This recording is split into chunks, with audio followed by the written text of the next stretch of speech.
हे friends, चलिए आज पढ़ते हैं आपकी क्लास 10th की लिटरेचर की बुक फर्स्ट फ्लाइट का चैप्टर नंबर 4 और जो टाइटल है that is from the diary of Anne. Frank. From the diary of Anne. Frank. तो दोस्तों जैसा टाइटल आपको बता रहा है ये कि डायरी जो है वो किसकी है? एन.ए. फ्रैंक की। एन.ए. फ्रैंक एक लड़की है।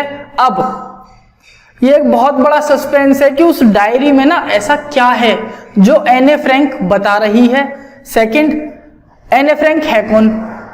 तो ये एक बहुत ही कॉम्प्लेक्स चैप्टर है, बहुत कॉम्प्लेक्स चैप्टर है, लेकिन ये जिस तरीके से पढ़ाया जाता है ना, बिल्कुल चैप्टर के हिसाब से, बुक के हिसाब से बहुत शॉर्ट में खत्म हो जाता है, बट बेसिकली इतना शॉर्ट चैप्टर नहीं है और इतना आसान नहीं है।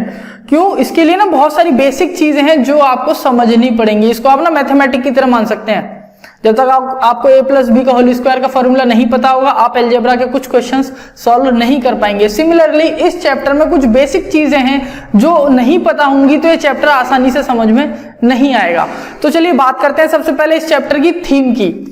तो थीम में ये बताया गया कैसे एक बच्ची जिसका नाम एन.ए. फ्रैंक है वो अपने आप को एक सॉलिट्यूड सिचुएशन में पाती है। सॉलिट्यूड का मतलब होता है अकेलापन।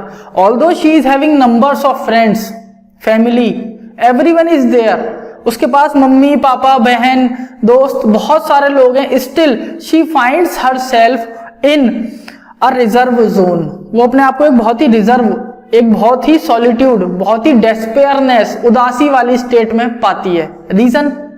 क्योंकि उसके मन की बहुत सारी चीजें हैं जो वो किसी से शेयर नहीं कर पाती।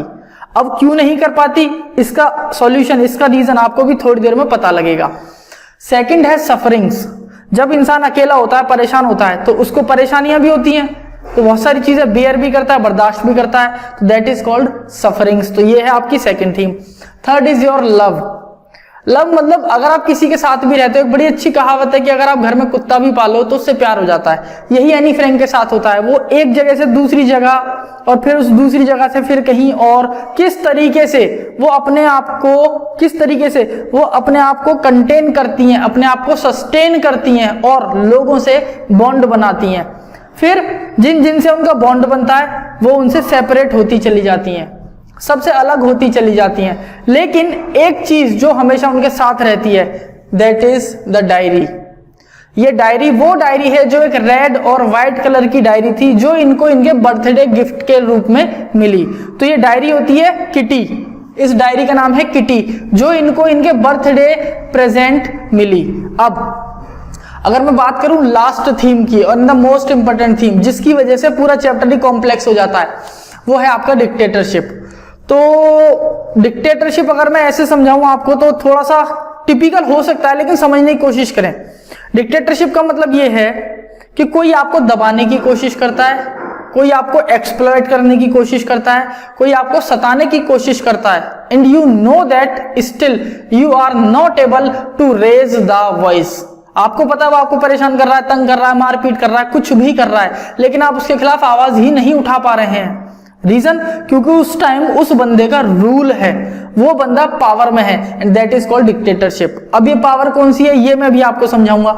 अब अगर बात करें जल्दी से कैरेक्टर्स की, तो सबसे पहला कैरेक्टर है आपका एनी फ्रैंक, जिनका पूरा नाम है एनी लीजे मैरी फ्रैंक। इनको हम प्यार से एनी भी कहते हैं and she is the main character. Second है ऑटो फ्रैंक। ऑटो फ्रैंक इनके फादर का नाम है, तो अगर कभी कंफ्यूजन हो, भूल जाओ ऑटो फ्रैंक कौन थे, तो याद रखना एनी के पापा ऑटो चलाते थे और मम्मी हॉलैंड में रहती थी। पापा ऑटो चलाते थे तो आप याद रख सकते हैं ऑटो फ्रैंक, और मम्मी हॉलैंड में रहती थी, एडिथ हॉलैंडर फ्रैंक, ये इनकी मदर है। फोर्थ कैरेक्टर इनकी ग्रैंड मदर है। फिफ्थ कैरेक्टर है आपकी मिसिस क्यूपरस। मिसिस क्यूपरस, तो ये जो मिसिस क्यूपरस हैं ये एनी फ्रैंक की 6th क्लास तक हेड मिस्ट्रेस रहती हैं सेंट मोंटेसरी नर्सरी स्कूल में।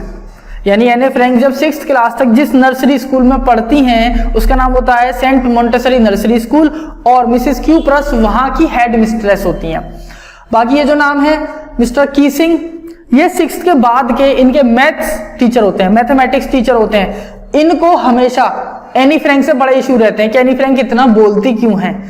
अब नेक्स्ट है आपका मार्गोट फ्रैंक। मार्गोट फ्रैंक बहुत काम का कैरेक्टर है ये आपके। ये हैं इनकी सिस्टर जो एनी फ्रैंक से 3 साल बड़ी हैं। And she took birth in 1926। इनका बर्थ आपको 1926 याद रखना होगा, हर हाल में याद रखना होगा।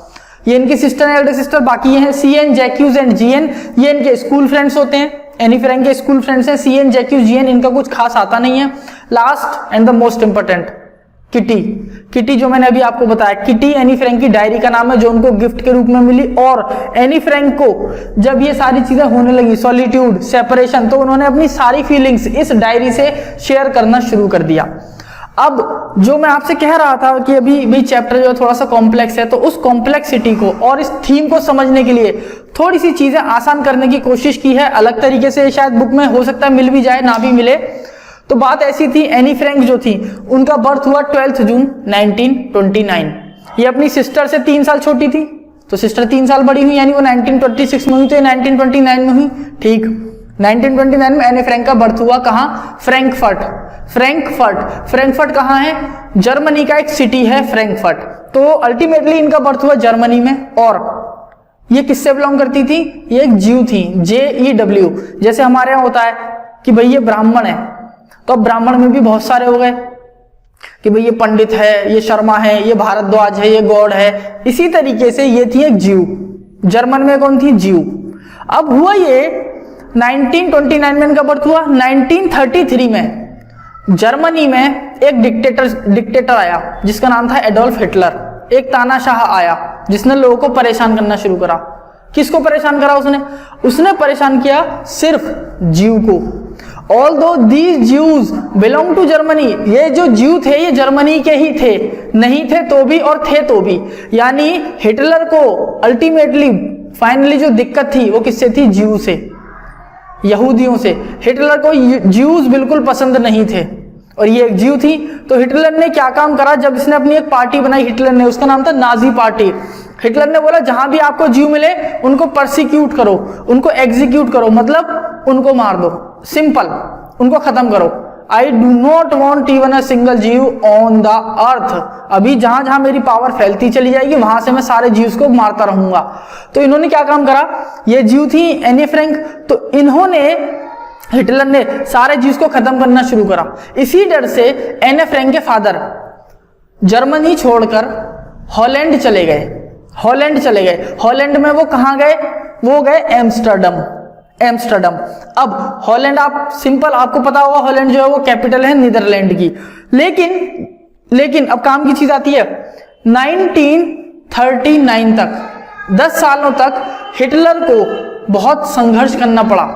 उसने हॉलैंड में तो अपनी पावर जो थी वो स्टेबलाइज कर दी, लेकिन पूरे नेदरलैंड में उसको अपनी पावर स्टेबलाइज करने में टाइम लगा। And it was the time 1944, यानी ये जब 1929 में पैदा हुई तो 1944 अगर आप कैलकुलेट करेंगे तो लगभग 15 साल आएंगे।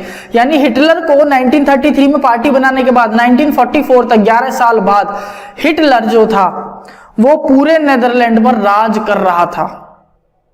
1933 में हिटलर ने पार्टी बनाई, रूल में आया, लेकिन कंप्लीटली उसका रूल नहीं था। धीरे धीरे उसकी पार्टी फैलने लगी, उसका डर, उसका एक्सप्लॉयटेशन, उसका खौफ, उसकी टायरेंसी, उसकी डिक्टेटरशिप फैलने लगी, उसकी ऑपरेसिंग मतलब दबाना किसी को, तो उसका खौफ फैलने लगा। तब लोग डरने लगे और जितने जीव थे वो भाग के कहीं ना कहीं जाने लगे। कोई अमेरिका जा रहा है, कोई कहीं जा रहा है। इसी तरीके से एने फ्रैंक की फैमिली जो थी वो कहां पहुंची? हॉलैंड में। लेकिन 1944 में नाजी पार्टी जो थी, हिटलर की पार्टी, उसका जब सारे में रूल हो गया तब ये लोग पकड़े गए। यानी एने फ्रैंक जो थी ये पकड़ी गई, इनके फादर, इनकी मदर, सब लोग पकड़े गए। लेकिन उस कंडीशन में हुआ है कि पिताजी किसी तरीके से बच गए, और जब वो बचे, वहां से भागे, तो इनको ना एने फ्रैंक की लिखी हुई डायरी किटी मिल गई, किटी मिली ने। और उस किटी में क्या क्या लिखा था वो एने फ्रैंक के फादर ने न्यूज़पेपर्स में और बहुत सारी बुक्स में पब्लिश करा दिया। तो वो पहले तो पब्लिश हुआ डच लैंग्वेज में, बाद में वो पब्लिश हुआ इंग्लिश लैंग्वेज में। अब काम की बात आती है, अब एने फ्रैंक का क्या हुआ? उनकी सिस्टर, मदर, इन सबको मार दिया। लेकिन एने फ्रैंक और इनकी सिस्टर जो थी इनको भेजा गया बर्जन बेल्सिन, ये एक जगह है जर्मनी में जहां पर आर्मी के मिलिट्री कैंप बने हुए थे, बिल्डिंग्स बन रही थी। वहां पर इनको काम पे लगा दिया दोनों बच्चियों को। और वहां पर एक इन्फेक्शियस डिजीज जिसका नाम है टाइफस, वो फैली हुई थी।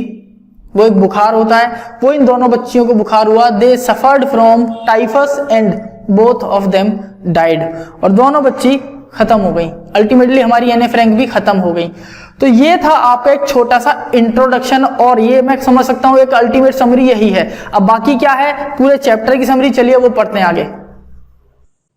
तो गाइज अब अगर बात करते हैं इस चैप्टर की समरी की, तो समरी में ना जो आपका पूरा चैप्टर है वो अल्टीमेट समरी ही है बेसिकली। तो लेकिन ना जैसा कि मैंने आपको बताया बहुत ही कॉम्प्लेक्स चैप्टर है, तो कॉम्प्लेक्सिटी तो जहां तक मैं उम्मीद करता हूँ खत्म कर दी मैंने। लेकिन अब डिटेल में थोड़ा सा चैप्टर को जानने के लिए आपको ये चीज समझनी होगी कि जो डायरी है ना, इस डायरी में जो लिखा गया है वो एक रैंडम ऑर्डर है, वो एक डिसलोकलाइज्ड ऑर्डर है। मतलब कोई इवेंट कहीं और कोई इवेंट कहीं है उसमें। तो उसमें जो सबसे पहला इवेंट एने फ्रैंक मेंशन करती है, वो मेंशन करती है अपनी दादी माँ की डेथ का, और उसमें वो ये भी लिखती है कि ये शायद मेरी जिंदगी का सबसे ज्यादा मुश्किल फेज है। मैं सबसे ज्यादा अपने आप को दर्द में मान रही हूँ। 1942 की बात कर रहा हूँ मैं। 1933 में इनके फादर हॉलैंड चले गए थे। 1939 के बाद हिटलर की जो पावर थी वो पूरे नेदरलैंड एम्स्टर्डम तक बढ़ गई थी, और 1944 लास्ट में ये लोग पकड़े गए थे।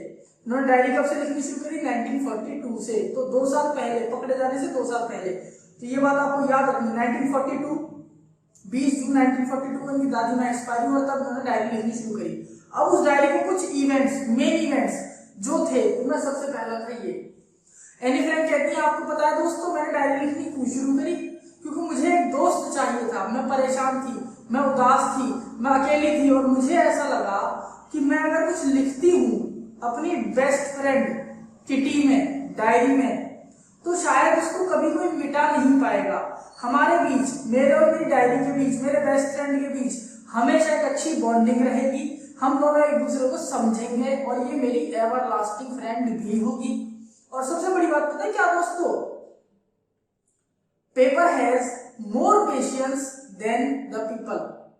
कागज पर लिखे हुए में हम अपनी भड़ास, अपनी फ्रस्ट्रेशन, अपना गुस्सा निकाल सकते हैं, लेकिन अगर वही इंसान के सामने करते हैं तो it will reply, it will revert, और इंसान आपको फिर रिप्लाई देगा। अगर आप उससे गुस्से में, फ्रस्ट्रेशन में बात करते हो तो इंसान आपको रिप्लाई देगा, लेकिन डायरी रिप्लाई नहीं कर सकती। डायरी सिर्फ समझेगी आपको।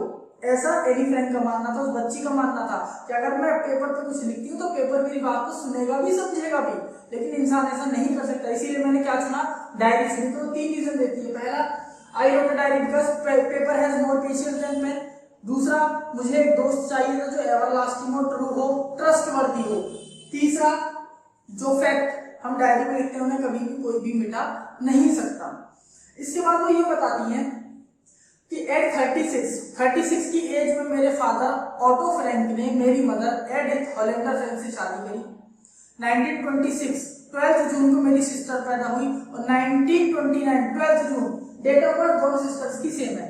वो 1929 12 जून को मैं पैदा हुई।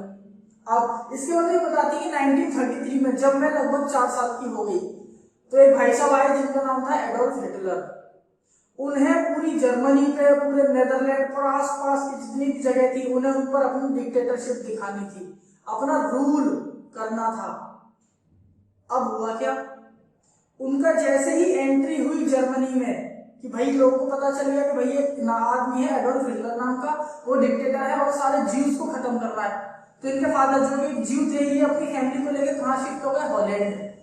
लेकिन स्टार्टिंग में इनके जो फादर होते हैं वो किसको लेकर जाते हैं? इनकी सिस्टर मार्गरेट फ्रैंक को और अपनी वाइफ एडिथ हॉलैंडर फ्रैंक को।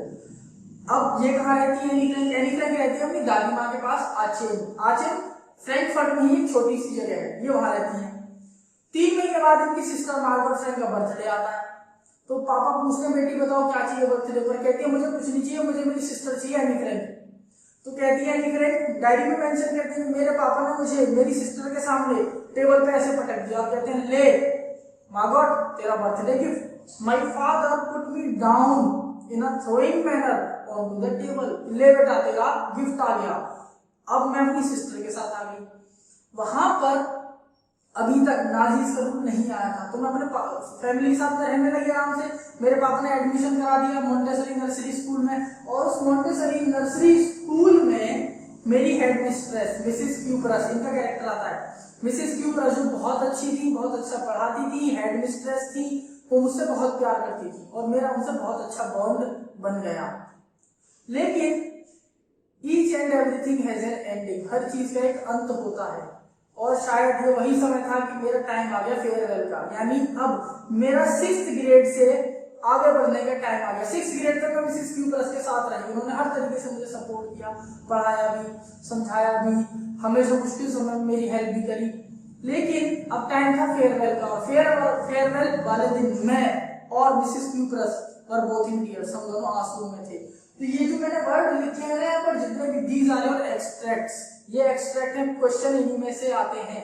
तो क्या कहती है कि हम दोनों बहुत उदास थे, परेशान थे। अब पहले हमने हॉलैंड छोड़ा, फिर 3 महीने के लिए मैं अपनी सिस्टर से दूर रही, इसके बाद मिसेस क्यूप्रस जो मेरे साथ थी वो भी चली गई, मतलब अब मैं दूसरी जगह शिफ्ट हो रही हूँ पढ़ने के लिए। तो अल्टीमेटली इस पूरे सिनेरियो में एनी फ्रेंड पता क्या बताती है, अपना सॉलिट्यूड, मैं कितनी अकेली थी, मुझे जिससे प्यार हुआ, जो मेरे साथ रहा, वही दूर होता चला गया। इसके बाद वो ये कहती है कि अब जब मैं 6th ग्रेड में पास होने के बाद नेक्स्ट ग्रेड में आई, तो वहां पर ये पूरी कहानी नहीं बताती डायरी में, ये सिर्फ एक छोटा सा इवेंट बताती है। कहती है वहां पर आज का जो दिन है वो कौन सा दिन है, रिजल्ट अनाउंसमेंट डे। आज हमारा रिजल्ट अनाउंस हो रहा है 7th ग्रेड का, और सारे बच्चे बहुत डरे हुए हैं, और most of the students are in fear just because of an unpredictable creature called mister Keesing. मतलब वो क्या कह रही है कि हमारे स्कूल में 7th ग्रेड में एक टीचर है जिनका नाम है मिस्टर कीसिंग, वो मैथमेटिक्स पढ़ाते हैं, बहुत ही अनप्रेडिक्टेबल क्रिएचर है, जिनका आप ना कोई अनुमान नहीं लगा सकते कि वो किस टाइम कैसा रिएक्ट करते हैं, कभी वो हंस जाते हैं, कभी वो गुस्सा कर जाते हैं। अब वो ये बताती है, इसीलिए उनको अनप्रेडिक्टेबल क्रिएचर कहा है, उन्हें यहाँ से एक्सपेक्ट आता है। कहती है अब रिजल्ट का दिन चल रहा है, तो जो इनके जो दोस्त थे CN, GN, JQs, वो सब आपस में शर्त लगा रहे हैं, भाई साहब मैं तो SST में फेल, और भाई मैं तो जर्मनी में फेल, और मैं तो मैथ में फेल, सब अपना बैटिंग कर रहे हैं। लेकिन इन्हें किसी का डर नहीं है एक्सेप्ट मैथमेटिक्स, इन्हें मैथमेटिक्स का थोड़ा सा डर था। अब ये बताती है मेरे मिस्टर किसी के साथ ना कुछ इंसिडेंट हुए जिसकी वजह से ये उनको अनप्रेडिक्टेबल क्रिएचर कहती है। कहती है हुआ क्या कि क्लास में बोलती बहुत थी, बहुत बोलती थी, और मिस्टर किसी को बात करता हुआ बच्चा पसंद नहीं था। ही हेटेड हश, HUSH, हश मतलब शोर शराबा, उनको पसंद नहीं था। तो मिस्टर किसी ने एक दिन मुझे उठा दिया क्लास में और मुझसे कहते हैं डियर NA, आप क्लास में आज के बाद बात नहीं करेंगी, अदरवाइज मैं आपकी कंप्लेन कर दूंगा या मुझे आपके खिलाफ एक स्ट्रिक्ट एक्शन लेना पड़ेगा। एनी कहती है ओके सर, नहीं होगी।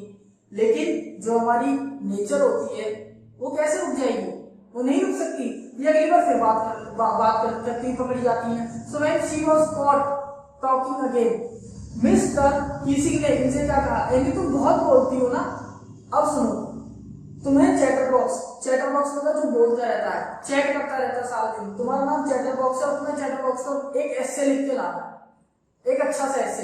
एनी कहती है okay sir. Next day any एक एस्से लिख के लाती है, और वो एस्से में क्या लिखती है कि सर बोलना मेरा बर्थ राइट है, ये मेरी फ्रीडम है, ये मेरा राइट टू स्पीक है, मुझे कोई बोलने से रोक नहीं सकता।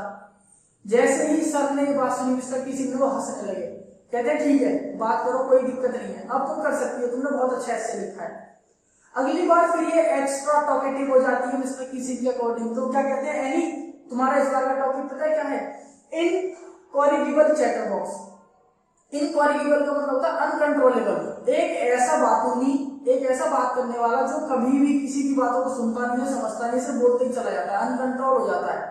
अब तुम्हें इसके ऊपर लिखना है इनकॉरिगिबल चैटर बॉक्स। एनी कहते हैं बिल्कुल लिख लूंगी सर। नेक्स्ट डे फिर कुछ लिख के लाती है कैसे, और उसमें क्या लिखती है कि सर ये मेरा बर्थ राइट तो है ही, लेकिन साथ ही साथ ये ना, मैं अगर इसको बर्थ राइट अलग भी कर दूंगी ना तो भी ये मेरी ना इनहेरिटेड ट्रेट है। इनहेरिटेड ट्रेट मतलब ये मुझे मेरी मम्मी से मिली हुई आदत है, ये जीन्स में है हमारे। मेरी मम्मी बहुत बात करती है तो मैं भी बहुत बात करती हूँ, तो ये क्या है, मुझे मम्मी से मिली हुई आदत है, that is called inherited trait. ये जो क्वालिटी है, trait means quality, inherited parent से या ग्रैंड पेरेंट से किसी से मिली हुई क्वालिटी, तो क्या कहते हैं वो ये इनहेरिटेड ट्रेट है। मुझे मम्मी पापा से मिली है, मम्मी से मिली है, बताओ मैं कैसे चुप हो जाऊं, मेरी मम्मी तो मुझसे ज्यादा बोलती है। मिस्टर किसी कहते हैं जय हो देवी, हो गया, बहुत अच्छी बात है, चलो बात करो। अगली बार फिर पकड़ी जाती है बात करते और हद से ज्यादा बात करते हुए पकड़ी जाती है। मिस्टर किसी क्या कहते हैं, बेटा तुमने डक देखी है, डक बतख, वो पूरे दिन क्वैक क्वैक करती है, ऐसी तुम हो पूरे दिन क्वैक क्वैक करती हो, क्लास में कितना समझा लिया मैंने तुम्हें। अब तुम्हें एक पोएम लिख के लानी है, जिसपे quack quack Mrs chatterbox poem. Chatterbox तीनों में कॉमन है, पहली बार में भी, दूसरी बार में, तीसरी बार में भी, यानी तुम हो तो चैटरबॉक्स, पहले तुम क्या थी चैटरबॉक्स, दोबारा तुम क्या होगी इनकॉरिगिबल अनकंट्रोलेबल, तीसरी बार तुम क्या होगी क्वैक क्वैक, अनकंट्रोलेबल से भी ऊपर, क्वैक क्वैक पूरे दिन दिन रात क्वैक क्वैक चलती है तुम्हारी। तो तुम्हें इसके ऊपर एक पोएम लिखनी है, quack quack this is chatterbox, poem लिखनी है इसमें। वो कहती है ठीक है सर, वो अपनी फ्रेंड की मदद से पोएम लिखती है। उस पोएम को जब समराइज करती हैं तो समरी क्या थी, वो ये कहती है सर एक बार एक डक थी, डक का हस्बैंड था स्वयं हंस, बतख का पति हंस, और उन दोनों के 3 बच्चे बेबी डकलिंग्स। तो जो स्वयं था, जो हंस था, जो फादर था, वो अपने बच्चों की क्वैक क्वैक से इतना परेशान हो गया कि बाइटन देम टू डेथ। उन्होंने, किसने, स्वयं ने अपने बच्चों को मार दिया, खा गया वो उन्हें। क्यों, बच्चे पूरे दिन क्वैक क्वैक करते थे और उस स्वयं के सर में दर्द होने लगा था। ये बात सुन के मिस्टर किसी बहुत जोर जोर से हंसने लगे और कहते हैं मैं आज के बाद तुमसे कभी नहीं कहूंगा कि तुम चुप हो जाओ। अदरवाइज मिस्टर किसी इस बात को नेगेटिव भी ले सकते थे, क्योंकि मैंने यहाँ पर इनडायरेक्टली उनको स्वयं बनाया और खुद को मैंने क्या बनाया, वो डकलिंग, बेबी डकलिंग। तो हो सकता है वो उसको नेगेटिव ले सकते थे, लेकिन बाई गॉड्स ग्रेस उन्होंने इसको पॉजिटिव लिया। तो ये एक इंसिडेंट था जो वो शेयर करती है।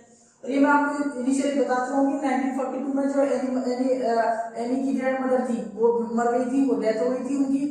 तो एनी कहती है पहली बार था जब मैंने कोई डायरी का इवेंट लिखा, सबसे पहला इवेंट एनी की ग्रैंड मदर की डेथ 1942 में जो हुई थी, 20 जून 1942 को एनी ने एक डायरी लिखी। डेट याद रखिए 20 जून 1942 को एनी ने पहली बार डायरी लिखी और उस डायरी में उन्होंने ये भी मेंशन किया कि मैं अपनी दादी माँ के मरने से बहुत ज्यादा दुखी थी, because I was the one who was the closest to my grandmother. शायद मैं दुनिया में अगर किसी के साथ ज्यादा क्लोज थी तो मेरी दादी माँ थी। और जब वो खत्म हो गई तो उनकी याद में मैंने एक सेपरेट कैंडल भी जलाई।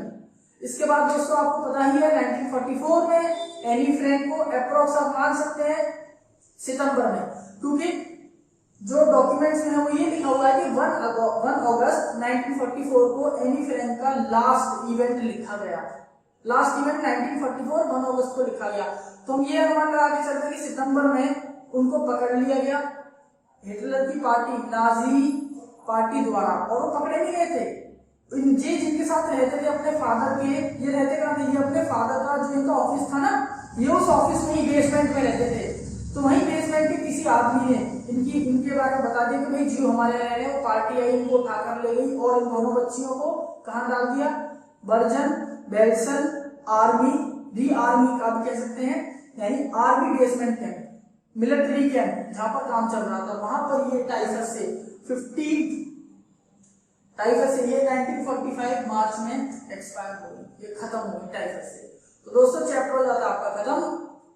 उम्मीद करता हूँ समझ में आया होगा और बाकी मिलते हैं बहुत जल्द किसी नए चैप्टर के साथ। Till then you can have the screenshot guys. Thank you everyone.